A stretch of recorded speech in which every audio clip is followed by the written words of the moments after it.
Assalamualaikum warahmatullahi wabarakatuh. Salam dan bahagia.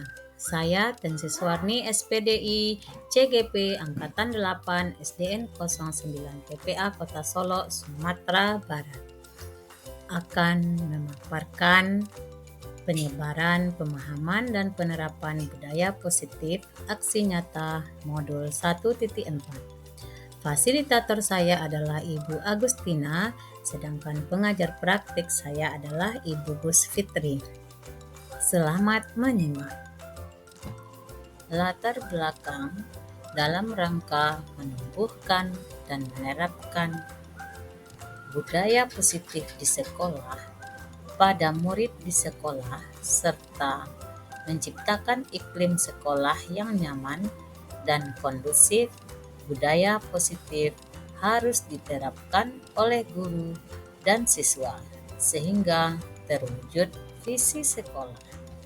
Tujuan aksi nyata adalah 1. Menciptakan murid yang merdeka dan memiliki disiplin diri yang tinggi dan berkarakter yang kuat. 2. Menumbuhkan budaya positif di sekolah dengan meyakini nilai-nilai kewajiban universal. Yang ketiga, menumbuhkan nilai-nilai profil pelajar Pancasila di setiap kegiatan pembelajaran. Tolak ukur terbentuknya keyakinan kelas melalui kesepakatan kelas yang dilakukan siswa dengan wali kelasnya. Yang kedua, siswa mampu menerapkan dan menjelaskan keyakinan kelas yang sudah disepakati bersama.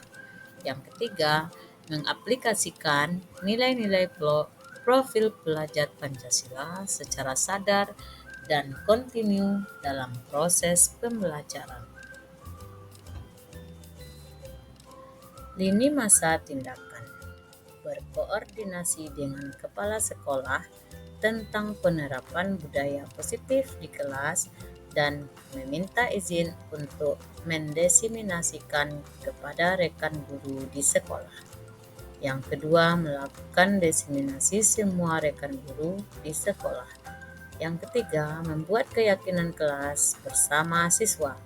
Yang keempat, menumbuhkan dan membiasakan penerapan kesepakatan atau keyakinan kelas. Dukungan yang dibutuhkan: 1.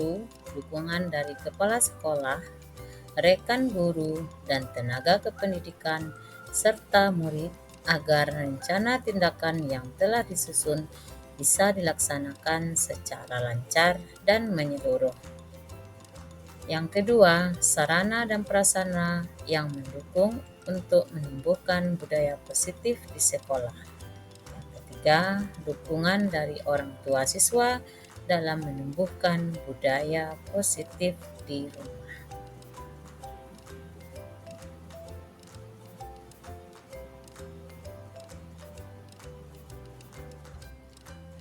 Langkah yang saya lakukan adalah berkoordinasi dengan kepala sekolah mengenai penerapan budaya positif yang akan dibagikan kepada teman sejawat.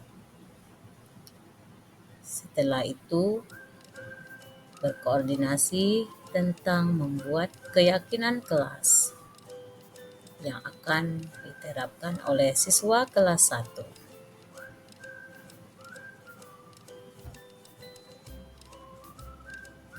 Selanjutnya, berkolaborasi dengan teman sejawat, memberikan pengimbasan cara melaksanakan budaya positif di sekolah, walaupun sekolah sudah melaksanakan juga budaya positif. Nah, agar budaya positif selalu membudaya di setiap kelas dan khususnya sekolah agar visi sekolah tercapai.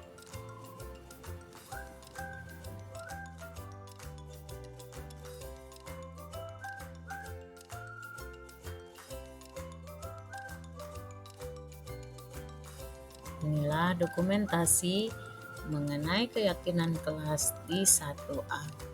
Pada minggu kedua, setelah melaksanakan MPLS, saya membuat keyakinan kelas di kelas 1A.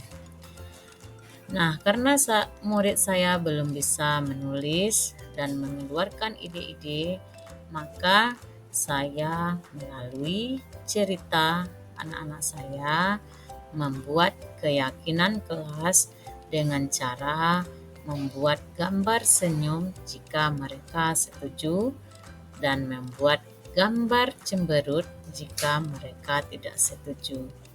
Akhirnya, melalui cerita-cerita, siswa kelas 1 dapat menyampaikan pendapatnya tentang keyakinan kelas. Dalam membuat keyakinan kelas harus disepakati bersama tanpa adanya paksaan dari semua anggota kelas. Nah, melalui cerita-cerita, siswa kelas 1 dapat mengajukan pertanyaan dan membuat keyakinan kelas. Keyakinan kelas dibentuk untuk menertibkan siswa di kelas 1. Dalam artian, tidak ada pemaksaan, namun lebih kepada tanggung jawab dari siswa. Karena keyakinan terbentuk secara bersama-sama, maka sudah menjadi tanggung jawab bagi siswa untuk mentaati tanpa adanya paksaan. Assalamualaikum warahmatullahi wabarakatuh. Waalaikumsalam warahmatullahi wabarakatuh.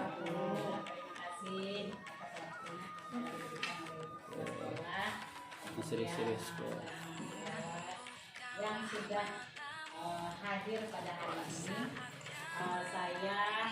Saya siswa ini CPP angkatan 8 akan berbagi budaya positif dengan Bapak Ibu semua. Nah, tugas ini merupakan rencana nyata untuk modul 1 Baiklah, sekarang kita mulai, yaitu tentang filosofi pendidikan nasional IHD Dewantara. Pendidikan itu adalah menuntut segala kekuatan, alam dan keberagaman agar murid dapat mencapai keselamatan dan kebahagiaan yang setinggi-tingginya, baik sebagai manusia maupun sebagai bangsa. Kemudian guru diibaratkan petani, sekolah diibaratkan lahan atau tanah dan murid diibaratkan sebagai benih.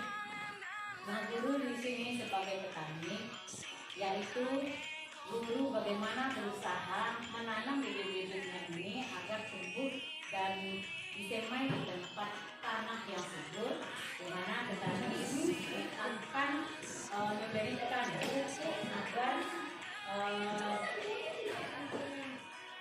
agar benih-benihnya tumbuh dengan maksimal. Itu dengan cara merawat, begitu juga dengan murid-murid kita, agar dia tumbuh berkembang sesuai dengan kodratnya masing-masing. Nah, nilai dan peran guru penggerak dari filosofi Dewantara tersebut, maka seorang guru harus mempunyai nilai dalam menjalankan perannya agar mampu menuntun tumbuh kembangnya murid melalui pembelajaran berpihak kepada murid. Nah, di sini ada nilai guru penggerak. Yang pertama yaitu berpihak pada murid. Yang kedua mandiri, dan yang ketiga reflektif. Yang keempat kolaboratif, yang kelima inklusif. Sedangkan peran guru penggerak di sini adalah menjadi pemimpin dalam pembelajaran. Yang kedua menjadi coach bagi guru lain. Yang ketiga mendorong kolaborasi. Yang keempat mewujudkan kepemimpinan murid. Dan yang kelima menggerakkan komunitas praktisi. Nah, di sini kita sudah ada komunitas praktisi kita, yaitu Desa Madan. Nah, di mana sebagai guru CGP nanti akan memberikan coach kepada teman-teman siswa dan mengaktifkan komunitas praktisi yang sekarang ini masih Pak Hukum. Selanjutnya, dalam mewujudkan perubahan diperlukan sebuah visi dan langkah-langkah yang tepat. Dalam mewujudkan visi dapat terwujud apabila terdapat kerjasama yang baik dengan semua warga sekolah.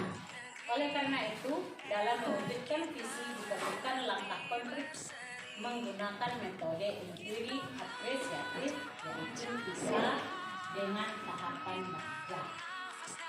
Apa tahapan bagja itu? Yang pertama, buat pertanyaan. Yang kedua, ambil pelajaran. Yang ketiga, gali mimpi. Kemudian jabarkan rencana dan atur eksekusi.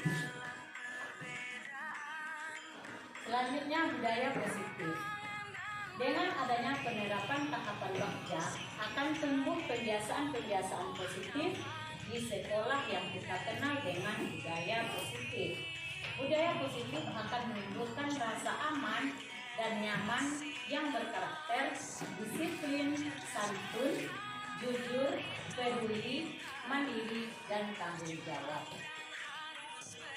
Nah, refleksi pertanyaan dari budaya positif. Sejauh mana pemahaman kita tentang konsep-konsep inti yang telah kita pelajari di modul ini, yaitu disiplin positif, teori kontrol guru, kebutuhan dasar manusia, keyakinan kelas, dan segitiga restitusi. Adakah hal-hal yang menarik untuk kita di luar dugaan? Kemudian buat pertanyaan. Di sini disiplin positif merupakan pendekatan mendidik anak untuk melakukan kontrol diri dan pembentukan kepercayaan diri sehingga mereka bisa berperilaku dengan mengacu pada nilai-nilai kebajikan universal dan memiliki motivasi intrinsik bukan ekstrinsik. Motivasi intrinsik ini adalah berasal dari dalam diri siswa sendiri. Nah, ada dorongan sikap-sikap positif di dalam dirinya sendiri.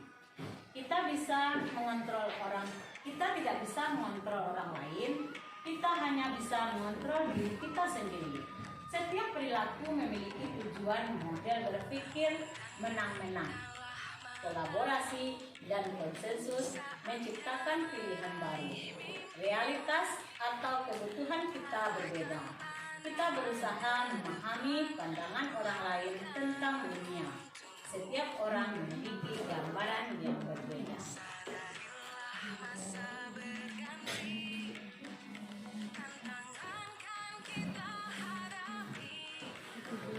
Teori motivasi, hukuman, dan penghargaan. Motivasi setiap perilaku manusia untuk menghindari ketidaknyamanan atau hukuman. Yang kedua, untuk mendapatkan imbalan atau penghargaan dari orang lain. Yang ketiga, untuk menjadi orang yang mereka inginkan dan menghargai diri sendiri dengan nilai-nilai yang mereka percaya. Kemudian hukuman dan penghargaan.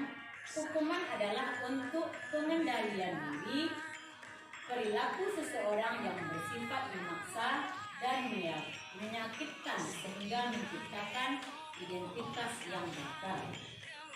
Kemudian penghargaan adalah bentuk pengabdian perilaku seseorang dengan suatu benda atau peristiwa yang diinginkan yang dibuat dengan persyaratan. Hanya jika Anda melakukan ini, maka Anda akan mendapatkan penghargaan yang diinginkan. Penghargaan dan hukuman adalah cara-cara mengontrol perilaku seseorang yang menghancurkan potensi untuk pembelajaran yang sesungguhnya. Menurut Alfie Corey, 1995. Di sini ada posisi kontrol guru. Yang pertama sebagai penghukum, yang kedua sebagai pembuat rasa bersalah, dan ketiga sebagai teman, yang keempat sebagai pemantau, dan yang kelima adalah sebagai manajer. Nah, di dalam penghukum ini, yaitu seorang guru memberikan hukuman kepada siswa tanpa memberitahunya terlebih dahulu. Dan penghukum ini sebaiknya kita sebagai guru tidak dipakai. Begitu juga dengan pembuat rasa bersalah. Contohnya, seorang guru mengatakan bahwa demi ibu atau demi orang tuamu, janganlah berbuat seperti itu, sehingga anak akan merasa melakukan sesuatu menimbulkan rasa bersalah. Kemudian yang ketiga, sebagai teman, guru akan bersikap sebagai teman terhadap murid yang melakukan pelanggaran. Yang keempat, pemantau, dan yang kelima adalah sebagai manajer. Sebagai manajer ini, guru mengajak siswa, dia mengatakan bahwa bersalah itu sudah hal biasa. Guru juga pernah bersalah, sehingga siswa ini akan mengetahui perbuatannya itu yang salah dan bisa mencari solusinya sendiri untuk mengatasi permasalahannya tersebut. Kemudian kebutuhan dasar manusia, setiap tindakan seseorang adalah untuk memenuhi kebutuhan dasarnya, yaitu yang pertama bertahan hidup, dan yang kedua mendapatkan kasih sayang dan rasa diterima, dan yang ketiga penguasaan, yang keempat kebebasan, dan yang kelima adalah kesenangan. Semua itu adalah kebutuhan manusia. Kemudian kita membuat keyakinan kelas. Keyakinan kelas adalah nilai-nilai kebajikan yang disepakati secara tersirat dan tersurat, lepas dari latar belakang suku, negara, bahasa, maupun agama. Keyakinan kelas adalah kesepakatan kelas yang telah dibuat berdasarkan nilai-nilai kebajikan universal. Nah, keyakinan kelas di sini kita buat dengan siswa, kemudian lahirlah peraturan-peraturan kelas. Kemudian kita melakukan segitiga restitusi, yaitu segitiga restitusi membantu murid menjadi lebih memiliki tujuan disiplin positif dan memulihkan dirinya setelah berbuat salah. Tahapan segitiga restitusi yang pertama adalah menstabilkan identitas, yang kedua validasi tindakan yang salah, dan yang ketiga menanyakan keyakinan. Nah, di mana menstabilkan identitas ini?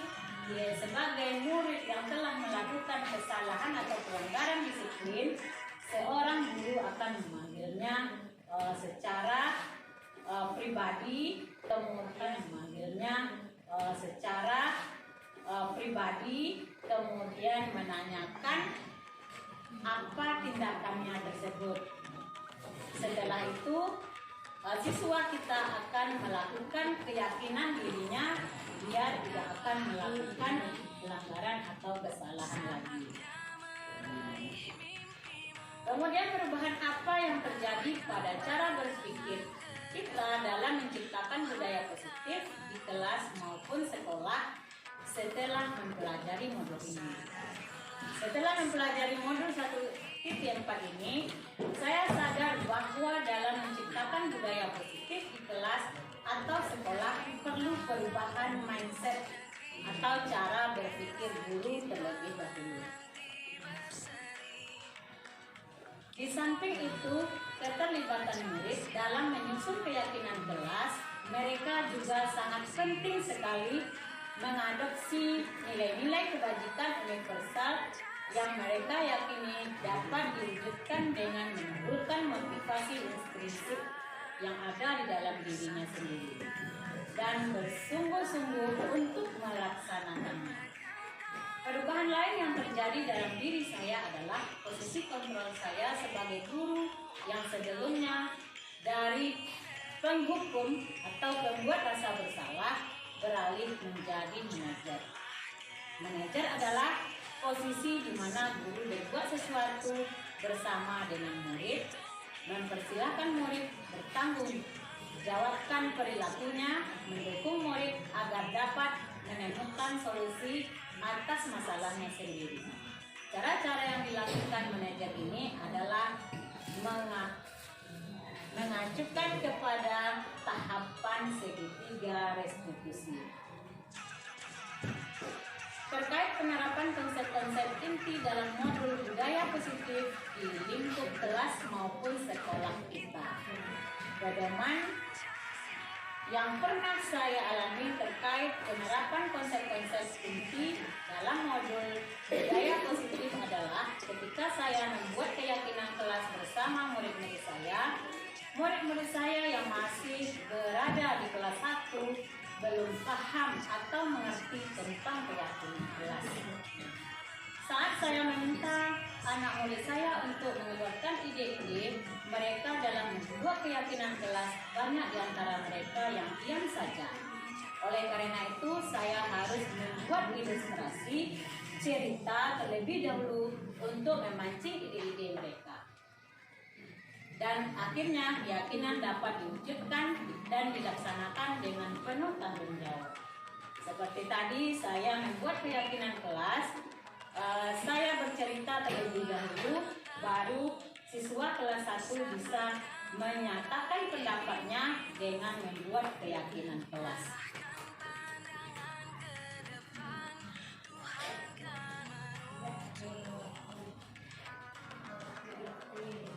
Bagaimana perasaan saya ketika mengalami hal-hal tersebut? Perasaan saya ketika mengalami hal-hal tersebut awalnya merasa khawatir karena murid-murid saya masih kelas 1. Mereka belum paham dan masih banyak malu-malu dalam menemukan pendapat. Jadi saya takut keyakinan kelas tidak bisa dibuat. Namun setelah memikirkan cara yang bisa memancing ide-ide mereka melalui cerita-cerita pendek yang saya ceritakan, akhirnya mereka mampu mengeluarkan ide-ide mereka dan keyakinan kelas dapat diwujudkan. Menurut saya, terkait pengalaman dalam penerapan konsep-konsep tersebut, hal apa sajakah yang sudah baik? Adakah yang perlu diperbaiki? Menurut saya, terkait pengalaman selama penerapan konsep-konsep tersebut, hal yang sudah baik di kelas dan sekolah saya adalah disiplin, nilai-nilai kebajikan dan keyakinan kelas dan dibangun bersama yang tujuannya adalah melahirkan murid yang berprofil pelajar Pancasila. Adapun yang perlu diperbaiki adalah posisi kontrol sebagai seorang guru yang selama ini cenderung sebagai penghukum dan pembuat rasa bersalah menuju kepada posisi manajer. Sebelum mempelajari model ini, ketika berinteraksi dengan murid, berdasarkan 5 posisi kontrol, posisi manakah yang paling sering Anda pakai dan bagaimana perasaan Anda saat itu setelah mempelajari model ini?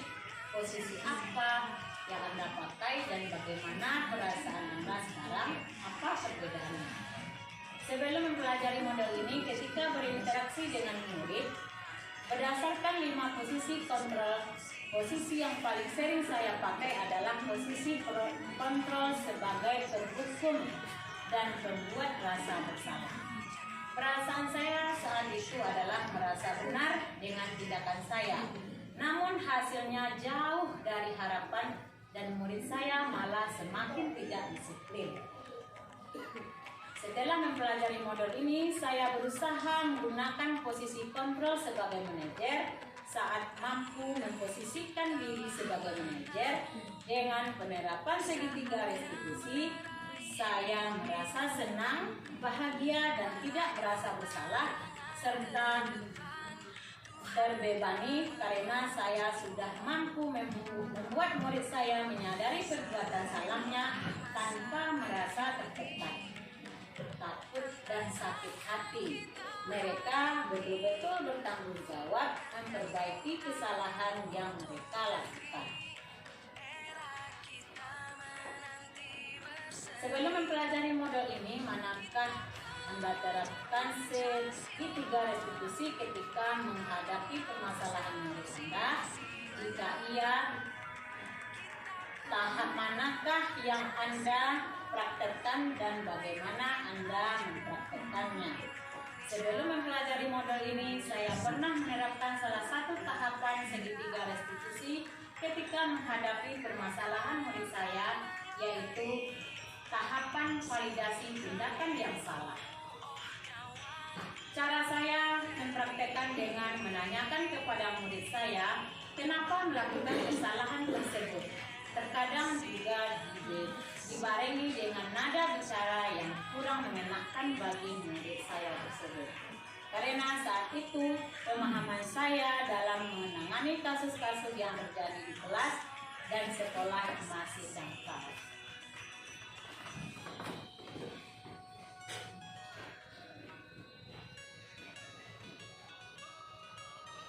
Selain konsep-konsep yang disampaikan dalam modul ini adalah hal-hal lain yang menurut Anda penting untuk dipelajari dalam proses menciptakan budaya positif bagi baik di lingkungan kelas maupun sekolah. Hal-hal yang menurut saya penting untuk dipelajari dalam proses menciptakan budaya positif baik di lingkungan kelas maupun sekolah adalah kolaborasi. Kolaborasi antara stakeholder sekolah, orang tua murid, serta masyarakat di sekitarnya. Karena budaya positif akan terbentuk dan menjadi sebuah kebiasaan jika dimulai dari lingkungan rumah, sekolah, dan masyarakat.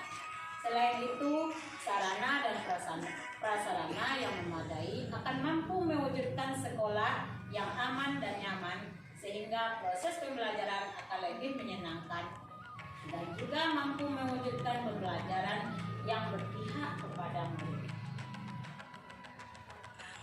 Hanya itu yang dapat saya sampaikan tentang budaya positif dari pembelajaran modul 1 uji 4.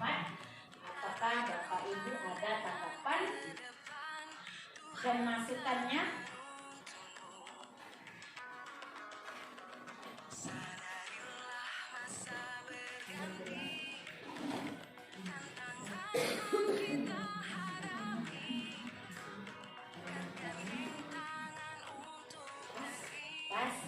Terima kasih, semoga bermanfaat.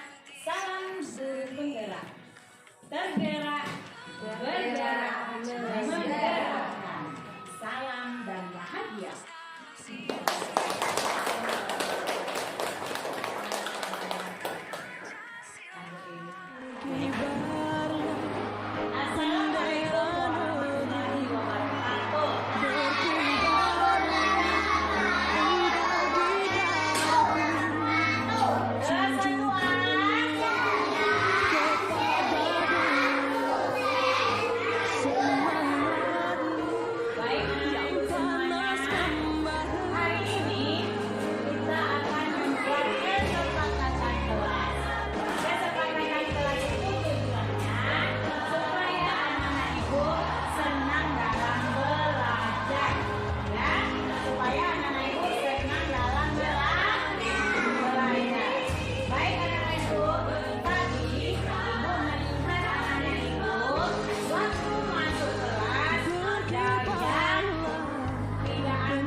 bagus ya.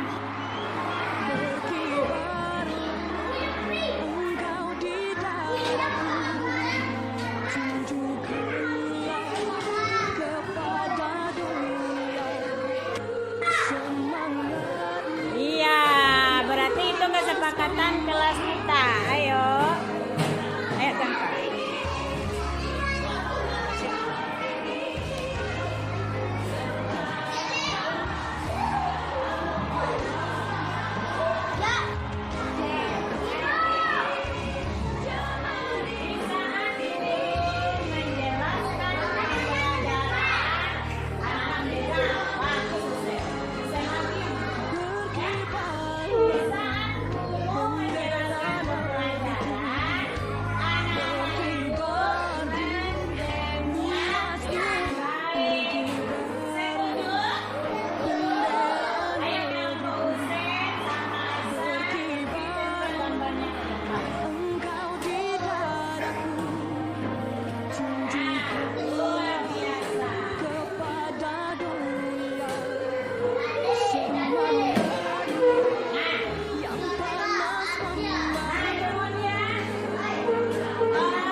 Terima kasih, semoga bermanfaat.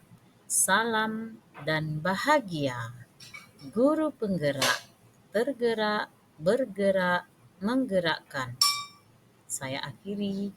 Assalamualaikum warahmatullahi wabarakatuh.